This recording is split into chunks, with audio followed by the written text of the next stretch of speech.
మొదటి రోజే దాదాపు 3,97,500 కోట్ల పెట్టుబడులకు కంపెనీలు ఇప్పటికే సిద్ధం చేసినట్టుగా చాలా స్పష్టంగా కనిపిస్తా ఉంది. ఎంఓయూ చేసుకున్నారు ప్రభుత్వంతో. ఇంకా ఈ రోజు చివరి రోజు మరింత క్లారిటీ వచ్చే అవకాశం ఉంది. ఇంకా ఎంతమంది పెట్టుబడులకు తెలంగాణను ఎంచుకునేటువంటి అవకాశం ఉంది. ఇప్పటికే ఢిల్లీ నగరం పూర్తి స్థాయిలో పరిమితి మించిపోయి ఎక్కువగా ఇండస్ట్రీస్ కానీ కంపెనీలు కానీ జనాభా కానీ పెరిగిపోతున్నటువంటి పరిస్థితి. లంగ్ స్పేస్ లేదు అక్కడ. ఇప్పటికే ఆక్సిజన్ సిచ్యువేషన్, పొల్యూషన్ కానీ ఇలాంటి ఇబ్బందులు ఎదుర్కొంటున్నారు. తర్వాత బాంబే, పూణే కూడా దాదాపు పరిమితి మించిపోయి డెవలప్మెంట్ జరిగిపోవడం, ఇంకా ఇతర ప్రత్యామ్నాయాలు ఎదురు చూస్తూ మొన్నటి వరకు చెన్నై, బెంగళూరు వచ్చారు.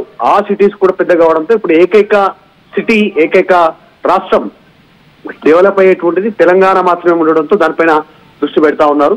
ఇప్పటికే 100 కిలోమీటర్లు ఎక్స్పాండ్ అయింది. అటు నుంచి ఇంకా ఫ్యూచర్ లో మొత్తం పరిధి దాదాపు 3,000 నుంచి 5,000 కిలోమీటర్ల పరిధి వరకు మొత్తం, అంటే పూర్తి స్థాయికి సంబంధించినటువంటి డిస్టెన్స్ రూపంలో కాకుండా నగరం విస్తరించడానికి అవకాశం ఉన్నటువంటి ఆ పరిధి ప్రస్తుతం నగరంలో ఉంది. నగరం చుట్టుపక్కల ఉండడంతో దృష్టి పెడతా ఉన్నారు. ఫోర్త్ సిటీకి సంబంధించినటువంటిది పక్కనే ఎయిర్పోర్ట్ ఉండడము, ఓఆర్ఆర్ ఉండడము, ఫ్యూచర్ లో RRR నిర్మాణానికి సంబంధించి నేషనల్ హైవేస్ పెరుగుతూ పోతుండడం, ఇక్కడ నుంచి సేమ్ ఫ్యూచర్ సిటీ నుంచి నెక్స్ట్ అమరావతి వరకు గ్రీన్ ఫీల్డ్ రోడ్ ఏర్పాటు చేయడము, ఇట్లాంటివన్నీ కూడా ఫ్యూచర్ సిటీలో అంతర్భాగం కావడంతో పెద్ద ఎత్తున దీనిపైన దృష్టి పెడతా ఉంటారు. చాలా పెద్ద ఎత్తున మనం హెల్త్ కేర్ కి సంబంధించి, ఏరోస్పేస్ కి సంబంధించి, తర్వాత డిఫెన్స్ కి సంబంధించి, మీడియా టెక్నాలజీ, నాలెడ్జ్ కి సంబంధించినటువంటి విషయంలో యూనివర్సిటీస్ అన్నిటితో ఒప్పందాలు చేసుకుంటున్నారు. ప్రస్తుతం యూనివర్సిటీ ఆఫ్ లండన్ కానీ, ట్రంప్ మీడియా టెక్నాలజీ కానీ, అసలు ఎవరెవరితో ఒప్పందాలు గురించుకున్న డీటెయిల్స్ వస్తే deep tech, future city and core infrastructure నుంచి ఒక్క కంపెనీ నుంచి ఈ వీరి నుంచే 1,04,000 కోట్లు సంబంధించినటువంటి వీరితో ఒప్పందం చేసుకోవడం జరిగింది. విన్ గ్రూప్ 75,000 కోట్లతో వెంచర్స్ కన్సార్షియం, తర్వాత సిబ్డి స్టార్ట్అప్ అండ్ ఫండ్స్ వెంచర్స్ నుంచి 1,000 కోట్లు, ఇట్లా అనేక రకాల. తర్వాత ఎనర్జీకి సంబంధించినటువంటి విషయంలో నెక్స్ట్ జీరో నెట్ సిటీ పేరిట ఫ్యూచర్ సిటీని నిర్మించాలనుకుంటుంది రాష్ట్ర ప్రభుత్వం. ఎక్కడ పొల్యూషన్ లేకుండా విండ్, సోలారు, తర్వాత పవర్, బ్యాటరీతో నడిచేటువంటి వాటిపైన దృష్టి పెట్టాలనేటువంటి దాంట్లో భాగంగా కూడా వాటితో పెద్ద ఎత్తున ఒప్పందాలు 39,500 కోట్లు ఇదొకటి ఉంటే, తర్వాత ఎంఈఐఎల్ నుంచి 8,000 కోట్లు, ఏరోస్పేస్ డిఫెన్స్ లాజిస్టిక్ గేట్వే నుంచి 19,300 కోట్లు. ఒక్కరి కాదు, మొత్తం పూర్తి స్థాయిలో అన్ని కంపెనీలు Apollo, solar aerospace, MPL logistics, ILP, ఇట్లా కొత్త కొత్త ఇండస్ట్రీస్ అన్ని కూడా ప్రస్తుతం తెలంగాణలో ఇన్వెస్ట్ చేస్తా ఉన్నారు. వీళ్ళంతా కూడా మొత్తానికి మొదటి రోజే ఇంత పెద్ద ఎత్తున ఇన్వెస్ట్మెంట్ రావడంతో సంతోషంగా రాష్ట్ర ప్రభుత్వం ఉంది. దీన్ని ఇంకా మరింతగా విస్తరించాలనేటువంటి ఆలోచన చేస్తున్నట్టుగా స్పష్టంగా కనిపిస్తుంది. ఈ రోజు చివరి రోజు చెప్పండి. ఈ రోజు చివరి రోజుకి సంబంధించినటువంటిది కూడా బిజీ షెడ్యూల్ ముఖ్యమంత్రి ఉందండి. మొత్తం 20 సమావేశాల్లో ఈ రోజు ముఖ్యమంత్రి పాల్గొంటారు. రెండవ రోజు తెలంగాణ గ్లోబల్ సమ్మిట్ సంబంధించి education, power, tourism, life science, food processing, automobiles, electronics, ఏఐతో వీటికి సంబంధించినటువంటి పరిశ్రమల సంబంధించినటువంటి ప్రతినిధులతో ఆయన భేటీ అవుతారు, చర్చిస్తారు. వారందరితో కూడా ఎంఓయూలు కుదుర్చుకుంటున్నటువంటి పరిస్థితి ఉంది. ఉదయం 9:30 ఎంసీహెచ్ఆర్డి నుంచి రేవంత్ రెడ్డి ఫ్యూచర్ సిటీకి బయలుదేరతారు హెలికాప్టర్ లో. అక్కడికి చేరుకుంటారు. ఎగ్జాక్ట్లీ 10 o'clock జిల్లా కలెక్టరేట్ లో నెలకొల్పినట్టు తెలంగాణ తల్లి విగ్రహాలను కూడా గ్లోబల్ సమ్మిట్ నుంచి ఆయన వర్చువల్ గా ఆవిష్కరిస్తారు. అంటే తెలంగాణ తల్లి విగ్రహాలు కూడా ఈ రోజు రాష్ట్రవ్యాప్తంగా ఆవిష్కరణగా ఉన్నాయి కలెక్టరేట్ సంబంధించి. తర్వాత మహీంద్రా అండ్ మహీంద్రా సంబంధించి ఆనంద్ మహీంద్రాతో భేటీ అవుతారు.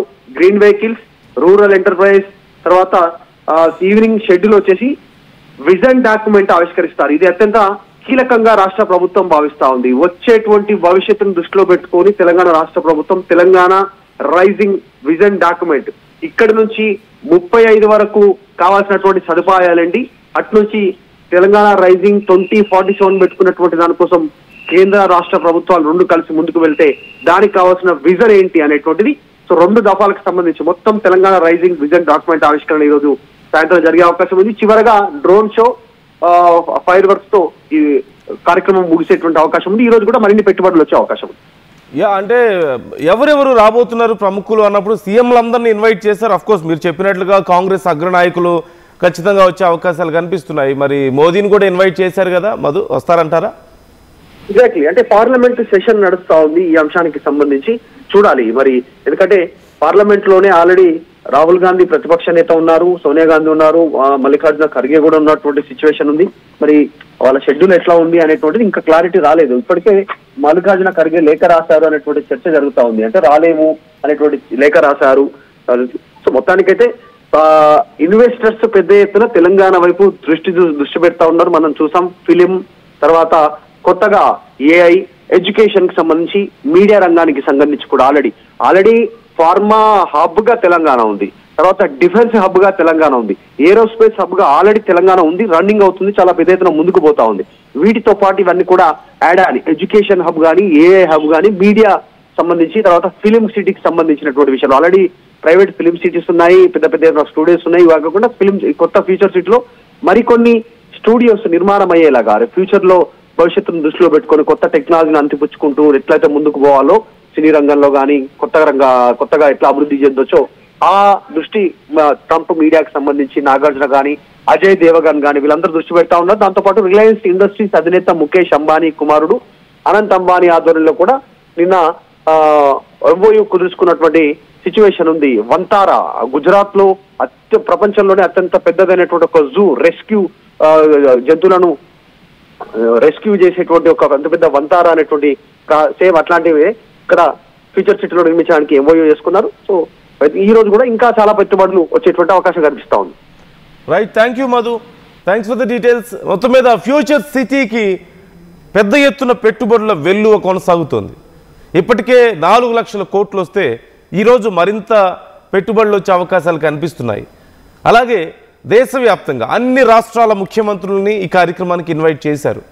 మరి ఈరోజు ఎవరెవరు రాబోతున్నారు అనేది ఒక ఎత్తు అయితే, మరి ఇంతమంది సీఎంలు, ఇంతమంది ముఖ్యమైన నాయకులు వస్తున్న నేపథ్యంలో ఎలాంటి ఏర్పాట్లు చేస్తున్నారు? ఓ పక్క అంతర్జాతీయ స్థాయి కంపెనీల సీఈఓలు, ముఖ్యమైనటువంటి అధిపతులు అందరూ వస్తుంటే, మరోపక్క దేశంలోని అన్ని రాష్ట్రాల సీఎంలు వస్తుంటే ఎలా ఉండబోతోంది అక్కడ పరిస్థితి? సో ఎంత పెద్ద ప్రచారం ఉండబోతోంది అనేది చూడొచ్చు మనం. క్లియర్ స్ట్రాటజీ కనిపిస్తోంది, ఒక మంచి విజన్ కనిపిస్తోంది. మరోవైపు ఈ ఫ్యూచర్ సిటీ ఎలా ఉండబోతోంది అని అందరూ చాలా ఉత్కంఠగా ఎదురు చూస్తున్నారు. ఇప్పటి వరకు మోడల్ మ్యాప్ లాంటిది కానీ ఏమి రిలీజ్ చేయలేదు. సహజంగా మనం చూస్తూ ఉంటాం, ఏదైనా సిజీ వర్క్తో కానీ అలాంటి వాటితో చేసి గతంలో అమరావతికి సంబంధించినటువంటి మోడల్ మనం చూసాం.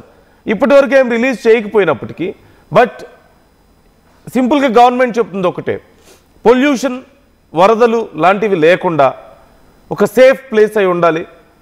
అట్ ది సేమ్ టైం హైదరాబాద్లో ఎలాంటి మిస్టేక్స్ అయితే కొన్ని జరిగాయో, అంటే దశాబ్దాల ఈ డెవలప్మెంట్లో భాగంగా రియల్ ఎస్టేట్లో కానీ లేదంటే కొన్ని కంపెనీల వల్ల, పరిశ్రమల వల్ల జరిగినటువంటి నష్టం అక్కడ ఉండకూడదు. పొల్యూషన్కి తావు లేదు, రెన్యూబుల్ ఎనర్జీ ఉపయోగించుకోవాలి. అట్ ది సేమ్ టైం అక్కడ ఉండేటువంటి ఇళ్ళు ప్రాపర్గా ఇంచ్ టు ఇంచ్ మానిటరింగ్తోనే మెజర్ చేసి మరీ కన్స్ట్రక్షన్ జరగాలి. ఇళ్ళైనా సరే, కంపెనీలైనా సరే, ఏదైనా సరే. అండ్ ఇళ్ళ నుంచి స్కూల్స్, కాలేజెస్ అతి దగ్గరలో ఉండాలి. దగ్గరలో ఒకవేళ చుట్టుపక్కల ప్రాంతాల్లో ఎక్కడైనా కంపెనీస్ ఉన్నా వాటి వల్ల ఏమాత్రం పొల్యూషన్ ఉండకూడదు. అందులోనూ ఎయిర్పోర్ట్కి దగ్గరగా ఉండేటువంటి ప్రాంతం, శ్రీశైలం, నాగార్జున సాగర్ హైవేలకి మధ్యలో ఉండేటువంటి ప్రాంతం. సో ఇప్పుడు హైదరాబాద్ కంటే ఇంకా మంచి డెవలప్మెంట్ అక్కడ కనిపించబోతోంది అని చెప్తున్నారు. అట్ ది సేమ్ టైం ప్రపంచంలో అతిపెద్ద నగరాలకి పోటీ పడబోతుంది, అత్యంత డెవలప్డ్ సిటీస్కి పోటీ పడబోతుంది అని కూడా చెప్తున్నారు. సో మొత్తం మీద తన మార్క్ని చూపించుకుంటున్నారు రేవంత్ రెడ్డి. కాంగ్రెస్ ప్రభుత్వానికి ఇది చాలా ఇంపార్టెంట్ కాబోతుంది, 4th సిటీ అనేది. సో సమయం ఉంది, ఇంకా ఒక 3 ఏళ్ల పైనే ఉంది. కాబట్టి ఈలోపు ఖచ్చితంగా కొంత గ్రౌండ్ వర్క్ ఉండబోతుంది. చాలా వడివడిగా అన్ని పరిశ్రమలకు పర్మిషన్స్ ఉండబోతున్నాయి అండ్ కన్స్ట్రక్షన్స్ ఉండబోతున్నాయి. ఒక పెద్ద షూటింగ్స్, సినిమా షూటింగ్స్ లాంటివి చేయడానికి ఒక పెద్ద స్టూడియో కూడా అక్కడ నిర్మించబోతున్నాం అంటున్నారు. అంటే రామోజీ ఫిల్మ్ సిటీ ఇప్పటికే ఉంది. ఇంకా పెద్ద ఎత్తున, ఇంకా అడ్వాన్స్డ్ ఫెసిలిటీస్తో ఇతర దేశాల నుంచి వచ్చి మరి ఇక్కడ షూటింగ్ చేసుకునే విధంగా ఇంకా పెద్ద ఎత్తున ఏర్పాట్లు అక్కడ ఉండబోతున్నాయంటూ తెలుస్తుంది. ఇంకా ఏమేమి ఉండబోతున్నాయో, ఎలాంటి టెక్నాలజీ ఉండబోతుంది, ఎలాంటి ఫెసిలిటీస్ అక్కడ ఉండబోతున్నాయి అని ప్రజలు కూడా చాలా ఉత్కంఠగా ఎదురు చూస్తున్నారు. సో వచ్చినటువంటి 4 లక్షల కోట్ల పెట్టుబడుల్లో మరికొన్ని జస్ట్ మచ్చుకు నేను కొన్ని మీకు చదివి వినిపిస్తాను. ఒక్కసారి మీరు చూడవచ్చు ఇప్పటికే మోస్ట్లీ రెన్యూబుల్ ఎనర్జీకి ఆధారంగా నడిచేటువంటి కంపెనీసే, అంటే వాటి పెట్టుబడులే మనం చూసాం. ఇక deep tech, future city and co infrastructure 1,04,000 కోట్లు, బ్రూక్ఫీల్డ్ అలాగే యాక్సిస్ వెంచర్స్ కన్సార్షియం 75,000 కోట్లట, విన్ గ్రూప్ 27,000 కోట్లు, అలాగే సిడ్బీ స్టార్టప్ ఆఫ్ కంపెనీస్ 30,000 కోట్లు పైగా పెడుతున్నారు. ఇలా భారీ పెట్టుబడులు మనం చూస్తున్నాం. So what's your opinion about future city? ఇప్పుడు ఆల్రెడీ హైదరాబాద్ ఉంది కదా, మరి ఫ్యూచర్ సిటీ అవసరం ఏంటి? సరిపోవడం లేదు. హైదరాబాద్ మహానగరం విస్తరించుకుంటూ వెళ్తున్నారు. సో ఒకే నగరాన్ని పెద్దగా విస్తరించడం కంటే ఇక్కడ ఉన్నటువంటి తప్పులు జరగకుండా మనం చూసాం. కొద్దిపాటి వర్షాలకు వరదలు రావడం మనం చూస్తున్నాం, విపరీతమైన ట్రాఫిక్ సమస్య చూస్తున్నాం, పొల్యూషన్ చూస్తున్నాం. ఒకప్పుడు ఊరి చివరు ఉండేటువంటి పరిశ్రమలు ఇప్పుడు ఊరి మధ్యలోకి వచ్చాయి చాలా వరకు. సో ఇదొక సమస్య ఉంది.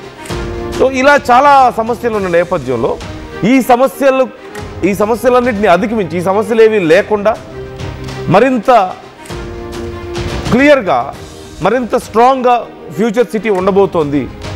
ఇప్పుడు హైదరాబాద్ మహానగరం ఎదుర్కొంటున్నటువంటి సమస్యలను తగ్గించబోతోంది. అట్ ది సేమ్ టైం జన సాంద్రతను కూడా కొంత తగ్గించే అవకాశం ఉంది.